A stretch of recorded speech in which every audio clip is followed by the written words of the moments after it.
नमस्कार दोस्तों, आज हम आपको ले चलेंगे भारत के ऐतिहासिक और सांस्कृतिक रूप से समृद्ध शहर कोलकाता की यात्रा पर। यहाँ की यात्रा करने पर आप इन 10 शानदार जगहों का आनंद ले सकते हैं, जो आपको कोलकाता के अलग अलग रंग दिखाएंगी। तैयार हैं आप? तो चलिए शुरू करते हैं ये सफर, जहां इतिहास और आधुनिकता का अनोखा संगम देखने को मिलेगा। कोलकाता की बात हो और विक्टोरिया मेमोरियल का जिक्र ना हो, ऐसा कैसे हो सकता है? ये सफेद संगमरमर से बना हुआ विशाल स्मारक ब्रिटिश शासन की याद दिलाता है, लेकिन साथ ही साथ भारतीय शिल्पकारों की कला का भी बेजौद नमूना है। इसकी नक्काशी, इसके गुंबद और इसका विशाल आकार सब कुछ अद्भुत है। विक्टोरिया मेमोरियल के अंदर एक म्यूजियम भी है, जहां आपको ब्रिटिश काल के कई दुर्लभ चित्र, दस्तावेज और कलाकृतियां देखने को मिलेंगी।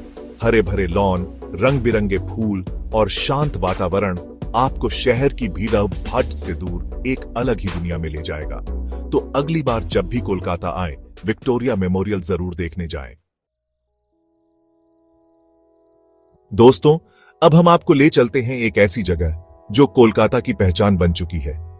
कोलकाता, जिसे सिटी ऑफ जॉय भी कहा जाता है, अपने ऐतिहासिक और सांस्कृतिक धरोहरों के लिए प्रसिद्ध है।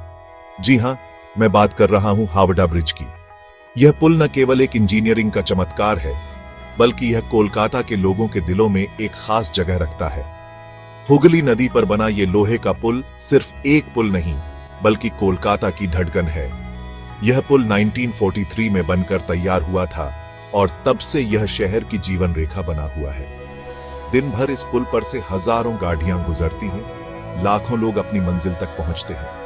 यह पुल कोलकाता और हावड़ा को जोड़ता है और हर दिन लाखों यात्रियों का सफर आसान बनाता है। रात होते ही यह पुल अपना रूप बदल लेता है। जब सूरज ढलता है और अंधेरा छा जाता है, तो यह पुल एक नए अवतार में नजर आता है। जब इस पर रोशनी की जाती है, तो यह किसी जादुई पुल से कम नहीं लगता। इसकी चमकती रोशनी और अद्भुत सजावट इसे और भी आकर्षक बना देती है। हुगली नदी में इसकी परछाएं और आसपास की इमारतों की रोशनी सब मिलकर एक अद्भुत नजारा पेश करते हैं।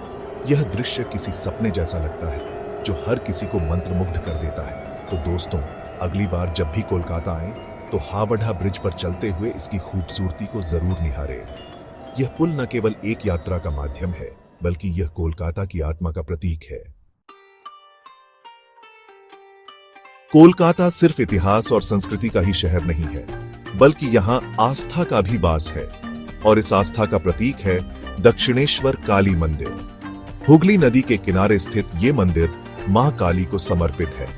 यहां आकर आपको एक अलग ही शांति और सकारात्मक ऊर्जा का अनुभव होगा। नवरात्रि के दिनों में यहां विशेष पूजा का आयोजन किया जाता है, जिसमें देश विदेश से लाखों श्रद्धालु भाग लेते हैं। कहते हैं कि यहां सच्चे मन से मांगी गई हर मुराद पूरी होती है। तो दोस्तों, अगर आप कोलकाता आएं और दक्षिणेश्वर काली मंदिर ना जाएं, तो आपकी यात्रा अधूरी रहेगी। चैप्टर 4, कालीघाट मंदिर, शक्ति और भक्ति का संगम। दोस्तों, अब हम आपको ले चलते हैं कोलकाता के एक और प्रसिद्ध मंदिर, कालीघाट मंदिर। यह मंदिर 51 शक्तिपीठों में से एक है और यहां मां काली की पूजा की जाती है। इस मंदिर का इतिहास भी बेहद रोचक है।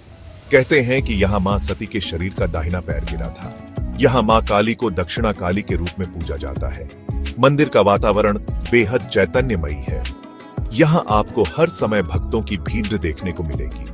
कालीघाट मंदिर के आसपास का इलाका भी बेहद रोचक है। यहां आपको कई छोटी बड़ी दुकानें, रेस्तरां और धार्मिक सामग्री बेचने वाली दुकानें मिलेंगी। चैप्टर 5, इको पार्क, प्रकृति की गोद में सुकून। दोस्तों, अगर आप शहर की भीड़ भाड़ से दूर कुछ समय प्रकृति की गोद में बिताना चाहते हैं, तो इको पार्क आपके लिए सबसे बढ़िया जगह है। यह पार्क न केवल अपनी हरियाली के लिए प्रसिद्ध है, बल्कि यहाँ की शांति और सुकून भी लोगों को बहुत भाता है। यह पार्क कोलकाता के बीचों बीच स्थित है और यहाँ पहुंचने के लिए आपको ज्यादा समय भी नहीं लगेगा। शहर के बीचों बीच होते हुए भी यह जगह आपको एक अलग ही दुनिया में ले जाती है। इको पार्क में आप घंटों बैठकर प्रकृति का आनंद ले सकते हैं। यहाँ की ताजी हवा और हरियाली आपके मन को शांति और सुकून प्रदान करती है। यहाँ एक बड़ा सा झील भी है जहां आप बोटिंग का मजा ले सकते हैं। झील के किनारे बैठकर आप पानी की लहरों का आनंद ले सकते हैं और अपने दोस्तों या परिवार के साथ कुछ यादगार पल बिता सकते हैं। बच्चों के लिए यहाँ एक अलग से खेल का मैदान भी है। यहाँ बच्चे खेल कूद कर सकते हैं और अपनी ऊर्जा को सही दिशा में लगा सकते हैं। इको पार्क में आपको कई तरह के पौधे और पेड़ देखने को मिलेंगे। यहाँ की वनस्पति विविधता आपको प्रकृति के करीब लाती है और आपको पर्यावरण के महत्व का एहसास कराती है। यहाँ एक गुलाब वाटिका भी है, जहाँ आपको गुलाब की कई किस्में देखने को मिलेंगी। गुलाब की खुशबू और रंग बिरंगे फूल आपके मन को प्रसन्न कर देंगे। तो दोस्तों, अगली बार जब भी कोलकाता आएं, तो इको पार्क जरूर जाएं और प्रकृति की गोद में कुछ पल सुकून से बिताएं। यह जगह आपको न केवल ताजगी का एहसास कराएगी, बल्कि आपके मन को भी शांति और सुकून प्रदान करेगी। चैप्टर 6, साइंस सिटी, विज्ञान का अद्भुत संसार। दोस्तों, अगर आपके बच्चे विज्ञान में रुचि रखते हैं तो उन्हें साइंस सिटी ले जाना ना भूलें। ये जगह विज्ञान प्रेमियों के लिए किसी स्वर्ग से कम नहीं है। साइंस सिटी में एक बड़ा सा म्यूजियम है, जहां आपको विभिन्न वैज्ञानिक सिद्धांतों को समझाया गया है। यहाँ इंटरैक्टिव डिस्प्ले भी है। बच्चों के लिए यहाँ एक अलग से सेक्शन है, जहां उन्हें खेल खेल में विज्ञान सिखाया जाता है। यहाँ एक 3D थिएटर भी है। तो दोस्तों, अगर आप कोलकाता आए तो अपने बच्चों को साइंस सिटी जरूर ले जाएं। ये उनके लिए एक यादगार अनुभव होगा। दोस्तों, अब हम आपको ले चलते हैं एक ऐसी जगह जहां आपको शहर के शोर शराबे से दूर एक अलग ही शांति और सुकून मिलेगा। जी हां, मैं बात कर रहा हूं बेलूर मठ की। हुगली नदी के किनारे स्थित ये मठ रामकृष्ण मिशन का मुख्यालय है। इस मठ की स्थापना स्वामी विवेकानंद ने की थी और तब से लेकर आज तक ये मठ दुनिया भर के लोगों के लिए आध्यात्मिक प्रेरणा का केंद्र बना हुआ है। मठ का वास्तुकला भी बेहद खूबसूरत है। इसमें हिंदू, मुस्लिम और ईसाई तीनों धर्मों की झलक देखने को मिलती है। तो दोस्तों, अगर आप कोलकाता आएं तो बेलूर मठ जरूर जाएं और अपने मन को शांति और सुकून प्रदान करें। चैप्टर 8, प्रिंसेप घाट, हुगली के किनारे सुनहरी शाम। दोस्तों, अब हम आपको ले चलते हैं एक ऐसी जगह जहां से आप सूरज को हुगली नदी में डूबते देख सकते हैं। यह जगह न केवल अपनी प्राकृतिक सुंदरता के लिए मशहूर है, बल्कि यहाँ का ऐतिहासिक महत्व भी बहुत खास है। जी हां, मैं बात कर रहा हूं प्रिंसेप घाट की। यह घाट 1841 में जेम्स प्रिंसेप की याद में बनाया गया था, जो एक प्रसिद्ध अंग्रेजी विद्वान थे।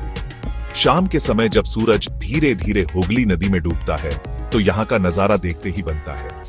यह दृश्य इतना मनमोहक होता है कि इसे देखने के लिए लोग दूर दूर से आते हैं। आसमान में नारंगी, गुलाबी और लाल रंग बिखर जाते हैं। यह रंगीन नजारा किसी चित्रकार की पेंटिंग जैसा लगता है। प्रिंसेप घाट पर आप घंटों बैठकर इस खूबसूरत नजारे का आनंद ले सकते हैं। यहाँ का शांत वातावरण और ठंडी हवा आपको एक अलग ही सुकून का एहसास कराती है। यहाँ आपको कई छोटी बड़ी दुकानें भी मिलेंगी। इन दुकानों पर आप स्थानीय खाने पीने की चीजों का स्वाद ले सकते हैं। अगर आप चाहें तो यहाँ से बोट राइड भी कर सकते हैं।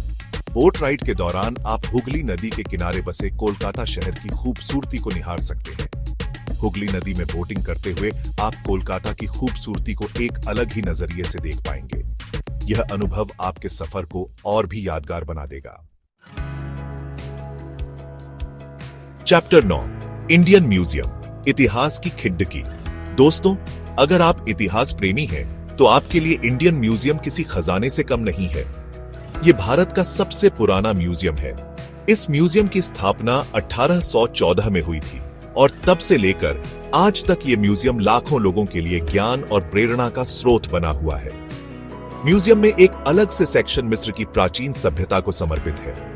यहाँ आपको मिस्र की प्राचीन मम्मियों, ताबूतों और अन्य कई रोचक चीजें देखने को मिलेंगी। तो दोस्तों, अगर आप कोलकाता आएं तो इंडियन म्यूजियम जरूर जाएं और भारत के गौरवशाली इतिहास की एक झलक देखें। चैप्टर 10, पार्क स्ट्रीट, कोलकाता की रूह।